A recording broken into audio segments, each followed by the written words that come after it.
Naaresto naman ng mga otoridad ang isang tinaguriang high-value target sa national level matapos makuhanan ng iligal na droga sa kanyang tahanan sa barangay Kidama, Matalam, Cotabato.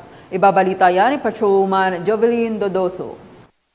Otoridad ang tinaguriang high-value target national level matapos makuha ng iligal na droga sa mismo nitong tahanan sa Barangay Kidama, Matalam, Cotabato nito lamang umaga ng Huwebes, Setyembre 26, taong kasalukuyan. Kinilala ni Police Lieutenant Colonel Arnian Cagudmilo Cotones, Hepe ng Matalam Municipal Police Station, ang suspect na si alias Osmeña, 53 anyos, may asawa at residente ng nasabing lugar. Sa report, dakong alas 7 ng umaga nang isinilbi ng Matalam Municipal Police Station ang search warrant laban kay Osmeña, kung saan na-recover sa loob ng pamamahay ni Osmeña ang 4 na transparent plastic sachet na naglalaman ng pinaghihinalaang shabu na may kabuang bigat na 2 gramo na nagkakahalaga ng 13,000 pesos at drug paraphernalia. Kasong paglabag sa RA 9165 o Comprehensive Dangerous Drug Acts of 2002 ang inihaing kaso laban sa suspect habang nakadetain sa Police Custodial Mail Facility